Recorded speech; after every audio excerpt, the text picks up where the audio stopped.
Good morning mga kabeshi. At nandito tayo, paalis na ng Medical City Santa Mesa. SM Santa Mesa po ito. At for today's video, papakita lang ako sa inyo ng aking way going home. Maglalakad lang po tayo para marami tayong makikitang mga bagay-bagay katulad niya, no? May mga ukay-ukay, mga bentahan ng mga anik-anik, may Hotel Sogo. Charing, ang favorite ni Chai. Yan.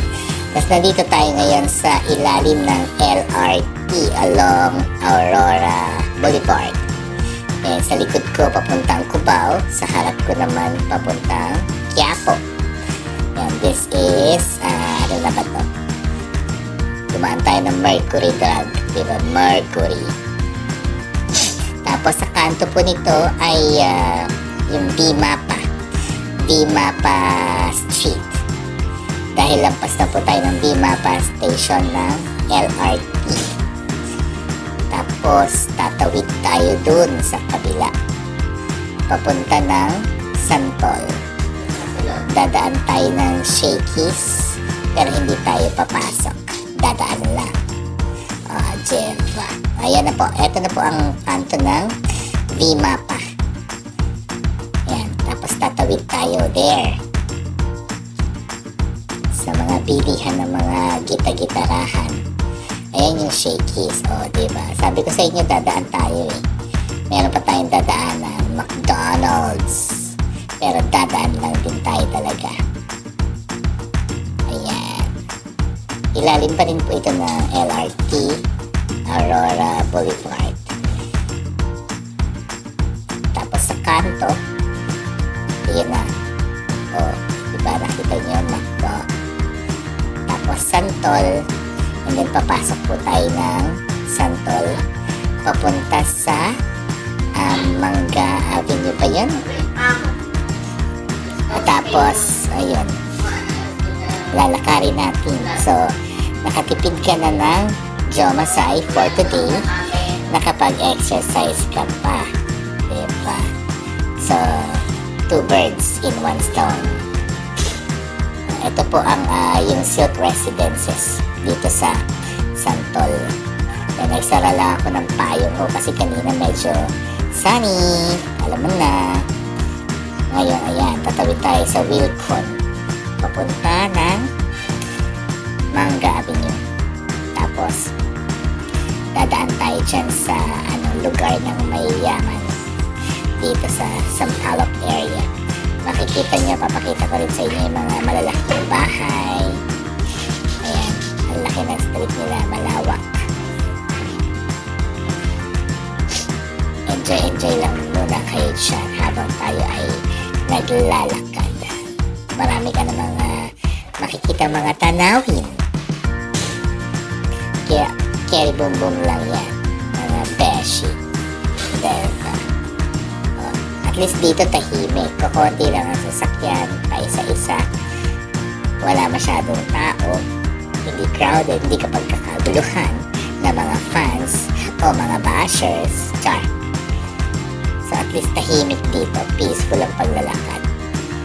Dito po ako talaga lagi naglalakad pagkagaling sa work, papauwi sa aming mansion. Charo. Ayan. Nasa halos kalagitnaan na tayo ng ating paglalakbay. Ayan, nakikita niyo po ba yung mga malalaking bahay na pinapakita ko? Diba? Kailangan kasi mag-fast forward tayo dahil pag hindi ko pinast forward ito, aabutin tayo ng 23 minutes dito, no? Uugatin na tayo ng uugatin ng bonggang-bongga. Maupubos na yung laway ko. Ano ba ang sasabihin ko? Wala na. Ayan, medyo malapit-lapit na tayo. Kasi kanto na yan eh. Tapos halos kalahati na ng Mangga Avenue. Diba? Imagine, simula SM Santa Mesa hanggang sa bahay. My God! For the record, nakuha ko siya ng 23 minutes. Diba? Saktuhan lang yung lakad ko doon. Hindi mabagal, hindi nagmamadali. Saktuhan lang kasi nga naka-open ang camera ko, nagbi-video para vlogger, chururut. Diba? Inabot ako ng 23 minutes walang patayan sa video yun, dire-diretso lang yan. Kaya, diba, alam mo na kung gaano ka bongga. O, ayan, ang lawak, diba, wala ka pa rin nakikita mga taong naglalakad. Ako lang talaga naglalakad. Sadyang ako lang ang mahirap sa lugar na to. Lahat sila di motor. Diba, lahat sila pagka hindi motor, may sasakyan, may tricycle o bicycle. Diba, yung nakasalubong ko na yun, si kuya naka-bicycle. Gwapo. In Fairview, Quezon City. Walang eme. Gwapo siya. Ayan, medyo malapit na tayo. Tapos liliko po tayo sa Mindanao Avenue. Kakanan po tayo doon pagdating natin sa kanto. Ayan, sa pamalaking bahay. Jeva. Meron tayong dadaan ng Nazareno na poon. Bongga. Kaya lang hindi ko sure kung nakita siya eh. Pero at least nakadaan tayo kay Nazareno. And then sa kanto po ay kakanan na po tayo. That is Mindanao Avenue. So dadaan tayo ng Choli's. Makikita natin ang Choli's Burger. Ang napakasarap na burger dito sa Sampaloc. Ayan ang Choli's. Mindanao Avenue na po ito. Babaybayin natin ang Mindanao Avenue hanggang sa makarating naman tayo sa aming kalye, which is Cebu Street. At pagdating natin sa Cebu Street, tayo ay kakaliwa or kaborliwa. O, diba? Pagkaborliwa natin, dire-diretsong kinemerot na lang yun. At makikita na ang aming baler. Medyo malapit na po tayo. Medyo malapit na. Ayan, Borliwa Chenilina. Diba? Ayan na, Cebu Street na. Ayan, kumaliwa. Tapos, dire-diretso na lang to. Baler na namin. Tan-tananan. So, welcome home at magpapahinga na. At pagod na ang mga paa.